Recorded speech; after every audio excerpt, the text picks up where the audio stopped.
അപ്പോൾ ഇത് മസ്കറ്റിൻ്റെ പാർട്ട് 2 ആട്ടോ. പാർട്ട് 1 കാണാത്തവരാണെങ്കിൽ ലിങ്ക് ഞാൻ താഴത്ത് കൊടുത്തിട്ടുണ്ട്. അങ്ങനെ ഞങ്ങളിത് അയച്ചുകുട്ടീനെ കൊണ്ടുപോയിട്ട് കിഡ്സ് പ്ലേ ഏരിയയിലോട്ട് വന്നിട്ടുണ്ട്.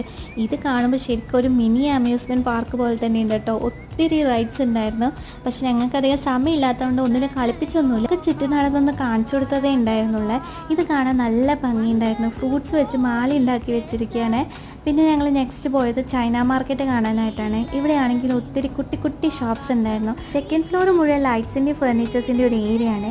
ഇതൊക്കെ കാണുമ്പോൾ ഒരു മിനി ഐക്ക പോലെയൊക്കെ തോന്നും കേട്ടോ. ഈ ഒരു സംഭവം എനിക്ക് ഭയങ്കര ഇഷ്ടമായി. ഒരു പുതിയ വീട് വെക്കുമ്പോൾ ഇതൊക്കെ വെച്ചതാണെങ്കിൽ അടിപൊളിയായാണ്. ഫ്ലോറിലാണെങ്കിൽ എന്നെ തീരാത്ത അത്രയും ഷോപ്സാണ് ഉള്ളത്. ഡ്രസ്സ്, ബാഗ്, ഷൂസ്, ഓർണമെൻറ്റ്സ് ഒക്കെ ആയിട്ട് റേറ്റിൽ വലിയ വ്യത്യാസമൊന്നും എനിക്ക് തോന്നിയില്ലെങ്കിലും ഇവിടെ ബാർഗൈനിങ് ഒക്കെ നടക്കും കേട്ടോ. അങ്ങനെ ശരിക്കും നടന്ന് തളർന്നിട്ടാണ് ഞങ്ങൾ തിരിച്ചു പോണേ. അപ്പോൾ ഇന്നത്തെ വീഡിയോ അത്രയ്ക്കുള്ളൂ. ഇഷ്ടപ്പെട്ടെങ്കിൽ do like, share and subscribe my channel. Thanks for watching.